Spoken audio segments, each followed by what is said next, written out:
So there's a little secret that a lot of experienced beekeepers use in order to produce more honey and in order to have stronger hives going into winter, but you can't really find any information about it online. So today I'm going to share this big secret with you.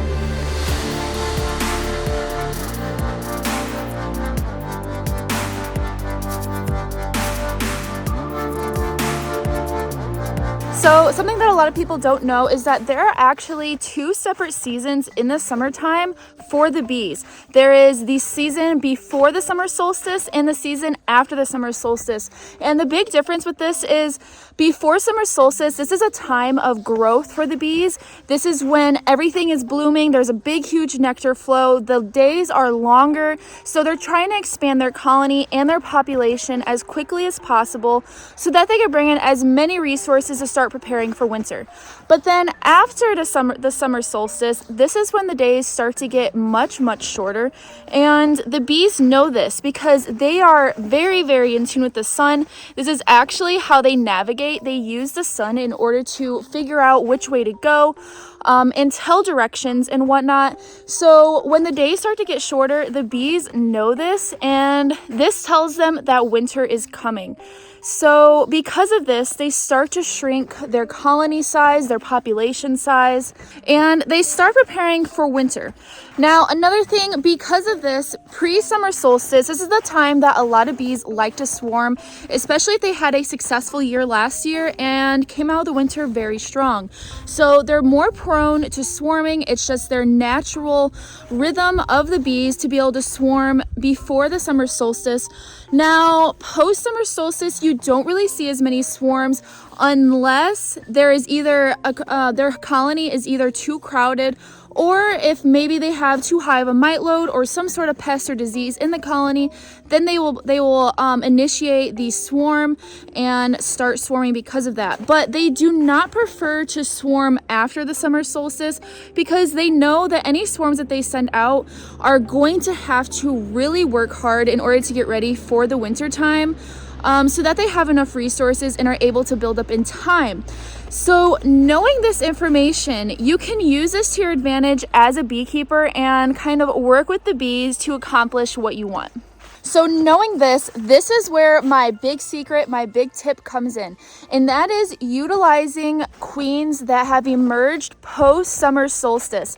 And the reason for this is whenever a queen is born post-summer solstice, I don't know if they just instantly have a stress response that, okay, I just came into this world, the days are already getting shorter, I'm behind, winter is coming, I need to prove myself. And what I've noticed is whenever you use post-summer solstice queens, they are egg-laying machines.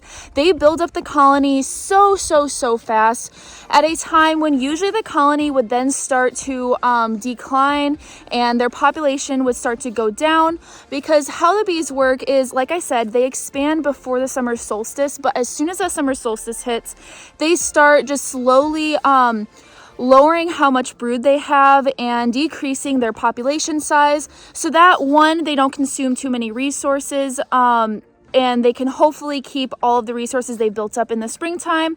And like I said, start preparing for winter. So using a post-summer solstice queen, what happens is you put her in this colony, and first off, when a queen is first born, or when a queen first emerges and goes out and mates, she pretty much has to prove herself to the colony that she is strong and she is worthy and she can lay a lot of queens and they can rely on, or a lot of eggs and they can rely on her.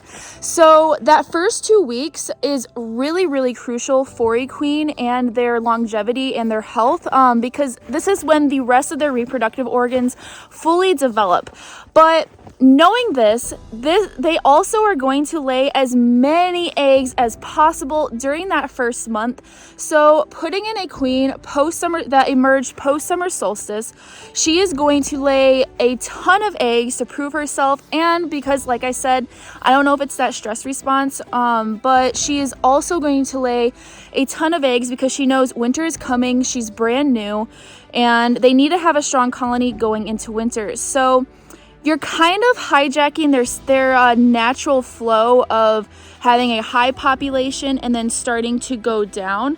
And instead, when you put in a post-summer solstice queen, your population, when it's up here, it's going to go up again and stay up there a little bit longer than it normally would, so that one, you can hit the flow, because there's still a flow going on in July time.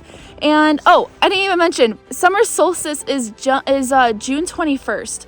So that's still pretty early in the summer for us as beekeepers, just because there's usually a flow, unless you live down south, in July. So the bees are going to have a high population to be able to work off of that flow and bring in more honey and more resources for your colony, for you to take and for them to have going into winter. And like I said, they're going to have a higher population of bees, so they're going to have a stronger winter cluster going into winter. Now, I kind of wonder if the bees also know the benefits of having a queen that is born after the summer solstice, because I've also noticed a pattern that a lot of times your colonies will choose to supersede their queens. If that queen is inadequate and they don't feel it's going to make it through wintertime, they usually supersede her post-summer solstice. So this could be because they also know the benefits in bee terms or bee ways, but also this is a perfect time for a brood break, because I've talked about in a couple other of my videos that a way of managing your mites is, so as the bees are going up, starting in April or May, they start to climb up and they hit a peak at the summer solstice on June 21st. But during that time, there are also mites that are building up in the colony, and they keep reproducing and reproducing. And right when the bees usually start to declining their populations, this is when the mites have really built up and they're really able to take hold of that colony, because the population of the bees are going down, so the mites per bee are going up since there are more mites in the colony. So knowing this, a brood break during this time is super beneficial, because when the mites are finally taking hold in the colony, this is when it completely nips them in the butt. It prevents them from reproducing, and they pretty much end up blowing up and just all dying, and it really lowers your mite load a lot. So the cool thing about this is you're kind of killing two birds with one stone.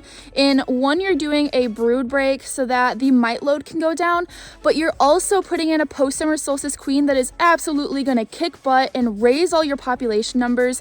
So that's also going to make them strong for winter in a sense, because there's going to be more bees per mites in that colony. So again, many wins in this situation, and this is a huge way that a lot of beekeepers are, one, like I said, making more honey during the summertime, and also having stronger colonies going into winter.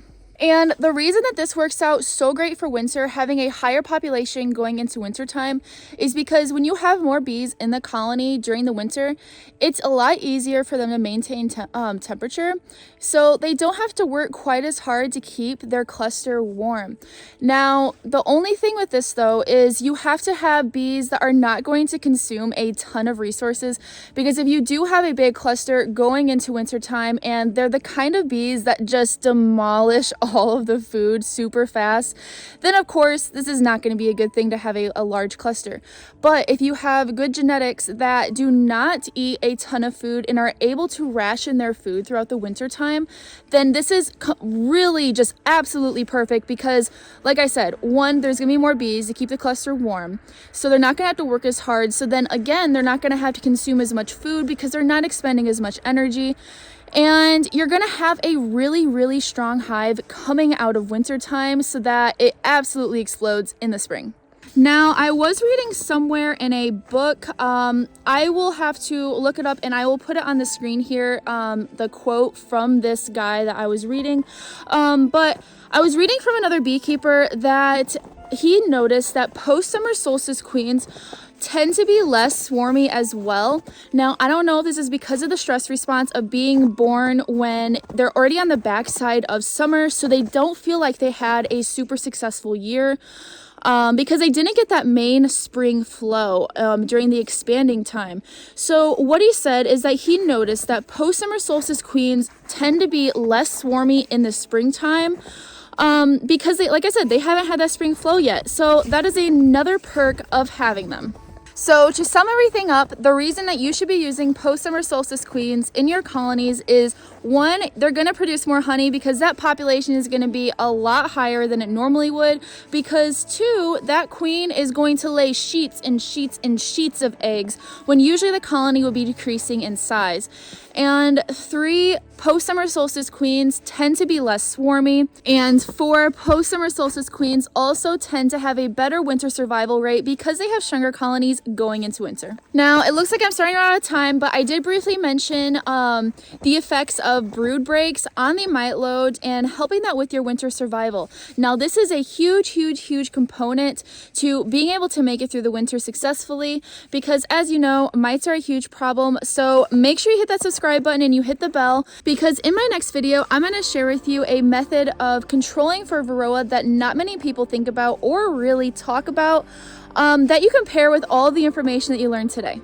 All right, that's enough for me. I hope you learned a ton today, because I love sharing all this knowledge with you guys, because like I always say, I really want all of us to have successful years as beekeepers. It is so fun to just go out after a winter and see that your colonies actually survived. And my goal is to help all of you guys experience that. So I'll see you guys soon.